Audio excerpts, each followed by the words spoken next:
হিন্দু ধর্মের প্রধান আরাধ্য দেবতা দেবাদিদেব মহাদেব, যার কোনো আদি বা অন্ত নেই। হিন্দু পুরাণ অনুযায়ী ইনি হলেন বিনাশের দেবতা।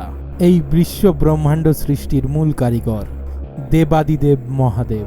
কিন্তু মহাদেবের সৃষ্টি কি করে হয়েছিল, এই কথা আমাদের অনেকের মনেই রয়েছে।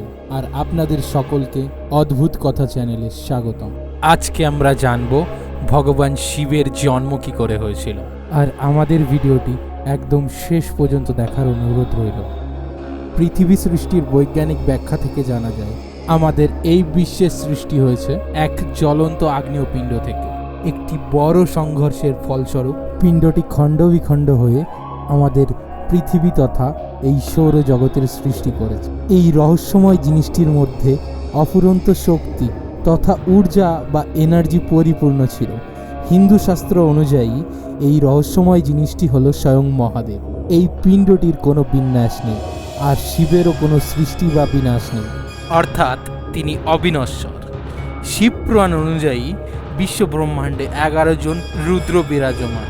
সৃষ্টির সমস্ত জিনিসের মধ্যে এক বিশেষ শক্তি থাকে, জন্ম থেকে মৃত্যু পর্যন্ত যার অস্তিত্ব থাকে। সৃষ্টির মহাশক্তি ভগবান শিব, তিনি কিন্তু সব কিছুরই সৃষ্টিকর্তা। তাহলে তার সৃষ্টি তথা জন্মের পেছনে কি ব্যাখ্যা আছে? কথিত আছে এক ঋষি শিবকে জিজ্ঞাসা করেছিলেন, হে প্রভু, আপনার পিতার নাম কি? আপনার সৃষ্টি কি করে হলো? মহাদেব বললেন, সংসারের সৃষ্টিকর্তা ব্রহ্মাই হলেন আমার পিতা। আর তখন সেই ঋষি জিজ্ঞাসা করেন, হে প্রভু, তাহলে আপনার পিতামহের নাম কি? তখন মহাদেব বলেন, সৃষ্টির পালনকর্তা বিষ্ণুই হলো আমার পিতামহ। আর সেই ঋষির কৌতূহল অনেক বেড়ে যায়। তিনি জিজ্ঞাসা করে বলেন যে আপনার পিতা শ্রী ব্রহ্মা আর পিতামহ শ্রী বিষ্ণু, তাহলে আপনার প্রপিতামহ কে? ঋষির এই প্রশ্নে মহাদেব বলেন, হে ঋষি, আমার প্রপিতামহ আর কেউ নয়, আমি স্বয়ং। ভগবান শিবের এই উত্তরে সমগ্র সংসার তাদের উত্তর পেয়ে যায়। অর্থাৎ শিবের কোনো জন্ম নেই, তার সৃষ্টিচক্রের মতো, যা ত্রিদেবের মাধ্যমে নিয়ন্ত্রণশীল। শিব পুরাণে উল্লেখিত আরেকটি ঘটনায় তার পিতার উল্লেখ আছে।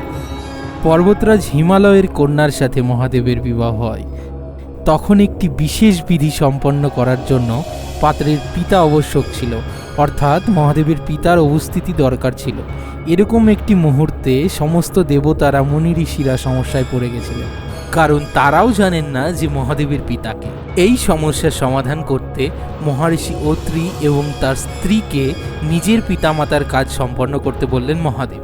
এত বড় একটি দায়িত্ব পেয়ে অত্রিমুনি অত্যন্ত খুশি হলেন এবং বারংবার তাকে প্রণাম করতে বললেন। শিবপুরাণে আরও একটি ঘটনা, যখন ভগবান ব্রহ্মা এবং ভগবান বিষ্ণুর মধ্যে সংঘর্ষ হচ্ছিল, যার কারণ ছিল দুজনের মধ্যে শ্রেষ্ঠ কে তা নির্ধারণ করা। সেখানে একটি বিশাল পাথর খণ্ডের আবির্ভাব ঘটে, যার কোনো আদি অন্ত ছিল না। এই বিশাল পাথর খণ্ড আর কেউ নয়, স্বয়ং মহাদেব। মনে করা হয় এই ঘটনাই ছিল দেবাদিদেবের প্রথম আবির্ভাবের কাহিনী। তবে আজও অসংখ্য হিন্দু একটাই চিন্তা করে থাকেন, তাদের আরাধ্য দেবতা মহাদেবের সৃষ্টি কি করে হয়েছিল। যে মহাদেব সংসারের পিতা, তার নেই জন্ম নেই মৃত্যু, তিনি অবিনশ্বর। তার কোনো নির্দিষ্ট আকারও নেই, শুধু রয়েছে এক অস্তিত্ব, যা বিভিন্ন সময়ে বিভিন্ন দৈবিক লীলার মাধ্যমে প্রমাণ হয়। তো বন্ধুরা, এখানেই আজকে আমরা আমাদের আজকের পর্ব শেষ করলাম। যদি আপনাদের ভালো লেগে থাকে আমাদের ভিডিও, তাহলে লাইক, কমেন্ট, সাবস্ক্রাইব করতে ভুলবেন না।